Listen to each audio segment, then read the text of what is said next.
प्रश्न हमारे बहुत सारे भाइयों सज्जनों में और बहनों में माताओं में सभी में होगा, जो जो हमारे अध्यात्म से जुड़े हुए हैं अगर अपने अपने जीवन में, उनके पास प्रश्न हो सकता है कि मन क्यों भटकता है, मन का भटकाव ये है क्यों।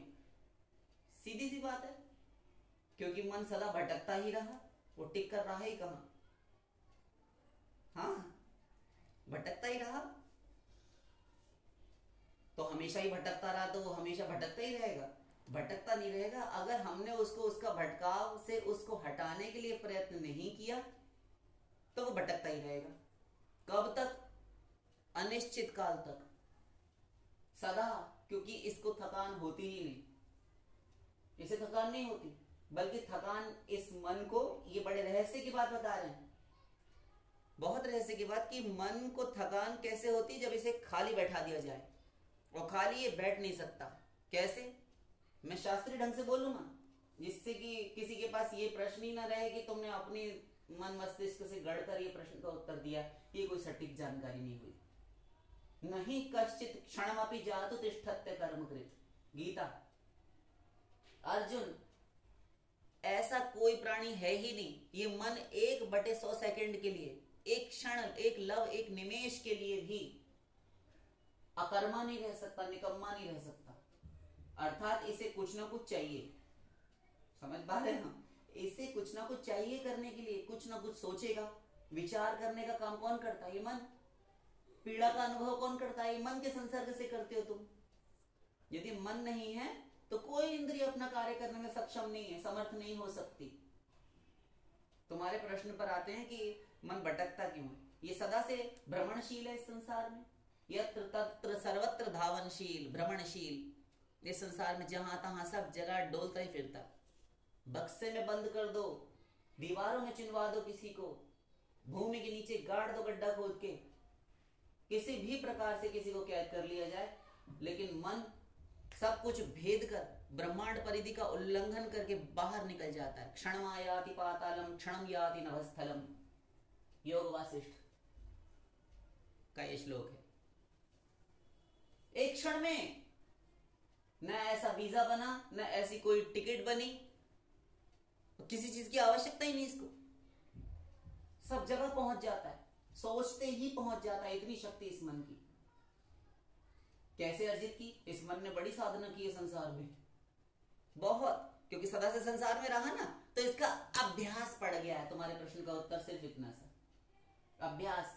और एक चीज का अभ्यास आप लोग यदि कोई भी कर लेता है हमारे संसार में, चाहे हमारी बहनें हो, मैया लोग हो, माताएं हो, कोई भी हो, पुरुष वर्ग हो, एक वस्तु का, एक चीज का, एक विषय का अभ्यास, उसमें परिपक्वता यदि किसी को हो जाए, पक्का हो जाए, दीक्षित हो जाए, और प्रवीण होने के बाद फिर वो अभ्यास उसका ऐसा है कि करता ही रहता है, फिर वो आराम से होता है। अब उसको उसमें ध्यान लगाने की आवश्यकता नहीं है। आप देखो, जब प्रारंभ में बच्चे थे, बालक लोग थे आप लोग, तो जब स्कूल में जाते थे तो प्राइमरी में, नर्सरी में, केजी में, धीरे धीरे आपको पहले तो मम्मी पापा सिखाते थे, या बड़ा भाई रहा होगा, बहन रही होगी, और कोई नहीं तो मम्मी पापा तो रहे ही होंगे, माता पिता आपके, है ना। फिर आपको एडमिशन, दाखिला करा दिया स्कूल में, तो वहां पाठशाला में या स्कूल में जाने के बाद आपको सिखाया गया कि क्या सिखाया गया? गिनती करना।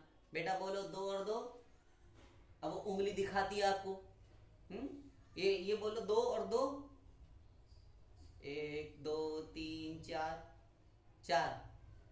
और कोई कोई तो बच्चे इतनी दुर्दशा होती है, हमने देखे हैं, हमने भी खुद पढ़ा है, कि वो उनको पता ही नहीं है, उंगली पकड़ के बस छूते ही रहेंगे, लेकिन गिनेंगे ही नहीं कि है कितना। ऐसे भी है। और ऐसे भी बच्चे हैं जिनको हम लकीर खींच खींच कर देते थे कि बेटा आप गिनो, ये 2 है और ये 2 है, ये खड़ी हुई पाई है, ये नीचे भी खड़ी पाई है, अब इनको गिनो, तो 2, 1 2 3 4, 4 हो गया। ऐसे भी करते। और फिर धीरे धीरे बड़ा हुआ तो 2 और 2 4 हो गया, है। और अब जब बन गए खजांची, बनियागिरी आ गई उनको, अब ऐसी समझदारी आई, अब खड़े खड़े 2 2 4, 5 5 10, 10 5 15, सब कुछ कर लेते हैं। 24 24 48, काम कर रहा है, फोन चला रहा है, गाड़ी चला रहा है, कुछ भी कर रहा है, बता दिया फटाफट हिसाब। बड़ी बड़ी रकम गिन के लोग दे देते हैं, तो इस चीज के लिए अभ्यास किया उस बच्चे ने, अब अभ्यास हो गया तो दूसरों के कान काटने लगता है। मतलब ये दिखाता कि हम ही सबसे ज्यादा सरस्वती और बृहस्पति के दादा है हिसाब किताब करने में, धनाध्यक्ष कुबेर बड़ा आया। तो जो भी कुछ आप लोगों ने किया अभ्यास से किया, तो वैसे ही इन मन महाशय का अभ्यास है चिरकालीन, अनंत काल से, शाश्वत काल से, सदा से, अनादिकाल से ये संसार में रहा। मन संसार में आसक्त रहा और संसार में डोलता रहा, फिरता रहा, घूमता रहा, भटकता रहा। इसीलिए संसार में ही भ्रमणशील होने के कारण, नित्य भ्रमायमान होने के कारण इसका मन का अभ्यास है और इसी कारण इसका लगाव भी संसार में ही रहता है। यही प्रश्न था ना कि वो मन संसार भटकता क्यों है, भटकता क्यों है, यही प्रश्न था ना, भटकता क्यों है। इसलिए भटकता क्योंकि ये भटकता ही रहा सदा से, इसको कल कभी मिली नहीं, यानी चैन, करार, आनंद की दूसरा एक, चलो छोड़ो, आपके प्रश्न का उत्तर तो मिल ही गया होगा, क्योंकि सदा से भटकता रहा, इसका अभ्यास है, तो अब ये भटकता रहा। इसको भटकना बंद करने के लिए, छोड़ने के लिए अभ्यास नहीं करना पड़ेगा। वो तब करना पड़ेगा, वो साधना का अभ्यास क्या है, वो साधना है जब हम साधना विजातीय करें। माया का सजातीय है मन, माया से रचा हुआ मन, शरीर, संसार भी माया का, ये सब सजातीय तत्व हैं और मन भी सजातीय है क्योंकि माया का ही है। अब जब सजातीय तत्व है तो सजातीय में जाएगा, अपनी जाति में तो हर कोई जाता है। भगवान और माया ये विजातीय तत्व हैं और मन माया का है, इसलिए भगवान का भी विजातीय है। ये भी मन और माया दोनों विजातीय तत्व हैं, भगवान के सजातीय नहीं है, इस कारण उनमें लग ही नहीं सकता। तो उनमें लगाने के लिए उल्टा काम करना है, गिनती उल्टी शुरू करनी, 100 से 1 की, तभी ये मन लग पाएगा। तो इसके लिए इसको परिश्रम करना पड़ेगा। और मन भटकता क्यों है, इसको तमाम प्रकार के रस लेने की आवश्यकता पड़ती है और इसे अभ्यास भी है। और तमाम प्रकार के रस ये बने कैसे, 5 इंद्रियां, 5 इंद्रियां, ये तमाम बार आपको 10-12 सालों में बताया जा चुका है। 5 ही इंद्रियां प्रत्येक प्राणी के, महापुरुषों के भी, भगवान के भी, लेकिन उनकी दिव्य होती हैं, प्राकृत मनुष्य की पंच भौतिक प्राकृतिक होती हैं। इतना ही फर्क है, यही अंतर है, यही भेद है। किंतु 5 इंद्रियों के 5 विषय इसको प्रिय लगते हैं, तो कभी तो ये उस विषय में चला जाता है, किसी अमुक इंद्रिय के विषय में चला जाता है, जैसे कि शब्द, स्पर्श, रूप, रस और गंध। तो शब्द अर्थात श्रवणेन्द्रिय, श्रोत्रेंद्रिय, कानों का विषय। स्पर्श ये त्वचा, ये जो आपकी स्किन है ना, इसका विषय, कि कोई चीज स्पर्श हो जाए तो सुख मिले। ये गद्दा बहुत चुभता है, ये खटिया बहुत चुभती है, तो अच्छा वाला डल्लप का गद्दा लाओ, स्लीप वेल का लाओ, मैट्रेसेस लाओ, फिर आप उस पर सोते हैं बड़े बाबूजी बनकर। अच्छे अच्छे आपको कुशन्स चाहिए, पिलो कवर चाहिए, पिलो भी चाहिए, सब चीज बड़ी परफेक्ट लगे देखने में, है ना। तो ये स्पर्श का विषय है, ये अपनी इंद्रिय यानी स्किन का विषय है, त्वचा का। रूप, रूप आंखों का विषय है, चक्षुरेंद्रिय का, नेत्रेंद्रिय का, आंखों से सुंदर सुंदर चीज देखने को मिले। अब वो अपना अपना हिसाब है कि तामसी, सात्विक और राजस गुण से युक्त व्यक्ति किस किस प्रकार की वस्तु को देखना पसंद करता है, उसको प्रिय लगता है, वो एक अलग बात है। अर्थात एक एक इंद्रिय का अनंत अनंत संसार है। रस चौथा विषय, ये है हमारी रसनेन्द्रिय का, अर्थात जीवा का, रसना का, जीभ से रस लेते हैं। ये नया नया विषय मिले, खाने को अच्छी अच्छी चीज मिले, एक को बेवरेज बहुत पसंद है, कोल्ड ड्रिंक्स पसंद है, एक को शरबत प्रिय है, एक को गर्म चाय पसंद है, एक को चाय पसंद ही नहीं, कॉफी पसंद है, एक को दोनों ही पसंद है, एक को बैंगन अच्छा नहीं लगता, एक को प्याज अच्छी लगती है, एक को करेला नहीं अच्छा लगता। रोज हमारे भारतीय परिवारों में झगड़ा होता है खाने के नाम पर, आज ये बना कर रख दे, क्या दाल रोटी, रोज रोज दाल रोटी, कुछ अच्छा नहीं बना सकती तुम, क्यों, तो उसको अच्छा ही नहीं लगता। अरे कुछ अच्छा बनाओ, हो इसके लिए रोज अच्छा बना कर रखो। ये क्यों है, क्योंकि रसना है ना, उसकी तृप्त नहीं होती। उसको जब बिना प्याज लहसुन का बनाओ तो उसको अच्छा नहीं लगता, प्याज लहसुन वाला बनाओ बदबूदार वस्तु डाल के तो उसको बहुत प्रिय लगता है। और किसी को प्याज लहसुन ना खाने वाले को घोर दुर्गंध आती है, और उन बाबूजी को सुगंध आती है। व्यक्ति एक ही है, वही इंद्रियां, वही मन है, वही सब कुछ है, वही शरीर है, वही जीव है। रस भी एक ही प्रकार का ले सकती है, अनुभव में भी आता है, बुद्धि से भी समझ सकता है, किंतु फिर भी अपनी प्रिय अप्रिय वस्तु सबकी अलग अलग होती है, इच्छाएं भिन्न है।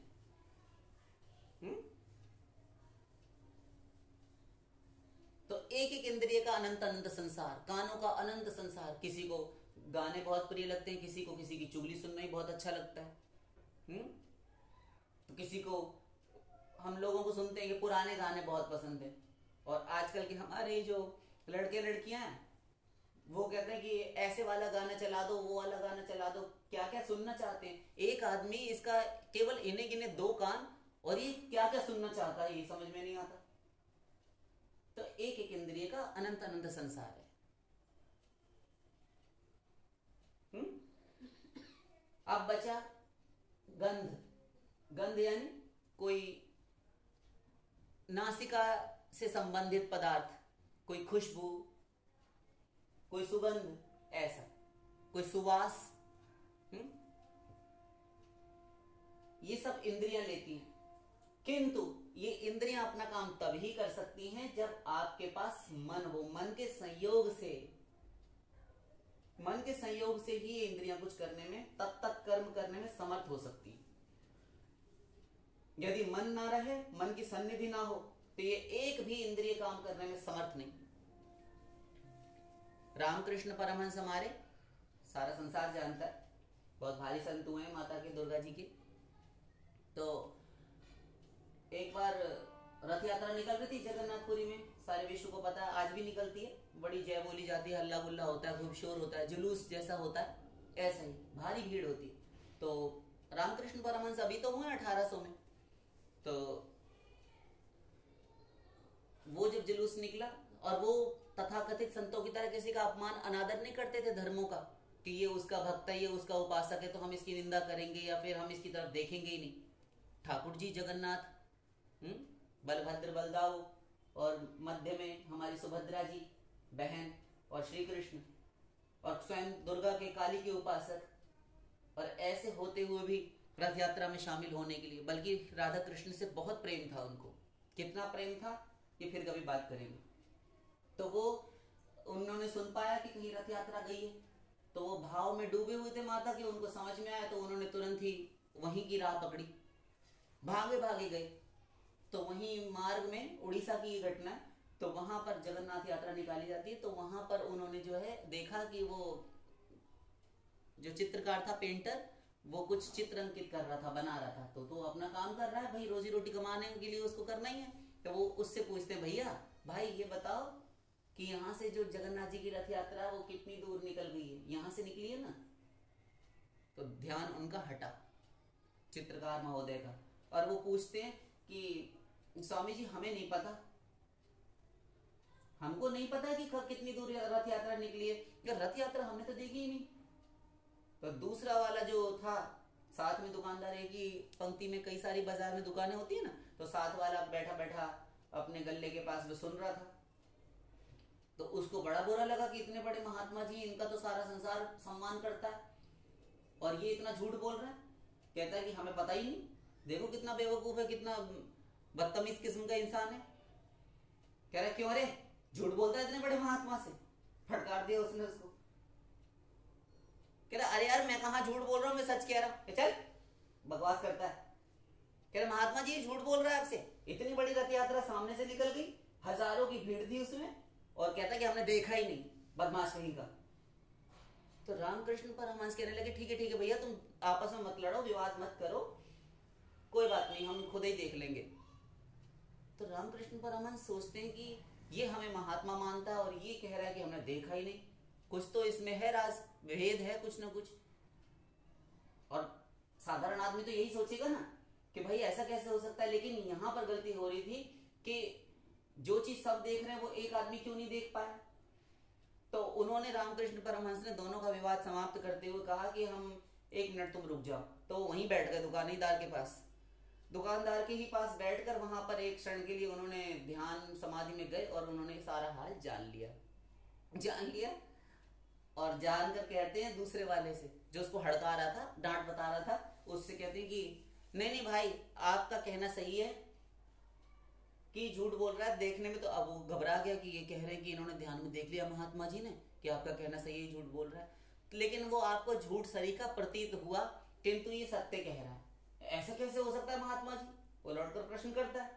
तो कह रहे ऐसा इसलिए हुआ क्योंकि ये अपने कार्य में जो काम आपके सामने ये कर रहा है, चित्र इत्यादि बना रहा है, तो उसमें ये इतना दिल जान से अपना मतलब प्राणपण से घुसा हुआ था, इतना ज्यादा लीन था कि इसको होश ही नहीं रहा कि यहाँ से हमारे पीछे से रथ यात्रा निकल रही तो हम घूम के प्रणाम ही कर लें या फिर हम दंडवत कर लें या एक देख ही लें कितनी सुंदर प्रभु की झांकी सजी है, लावा ही नहीं ले पाया। तो हम ही से झूठ नहीं बोल रहा है, ये बोल तो सच रहा है। आपको झूठ सरीखा लगा क्योंकि आप इसके स्तर पर इतना घुसकर काम नहीं करते ना, आप तो बैठे हुए हैं, तो इसलिए आप देख पाए, ये नहीं देख पाया। तो कहने का मतलब यही है कि इंद्रियां सारी तब काम कर पाती है जब आपका मन भी उनके साथ में रहे। अब उस चित्रकार बाबू का ध्यान इतना ज्यादा चित्र में लगा हुआ था कि उसकी इंद्रियों ने, न कानों ने सुना, हल्ला गुल्ला हो रहा, जगन्नाथ जी की जय बोली जा रही थी, नहीं सुना, पीछे से रथ यात्रा निकल रही थी, आंखों ने नहीं देखा। क्यों नहीं हुआ? सामने से शोर निकल जाता है। आपके घर में 50 बार दिन भर में ये कांड होता है।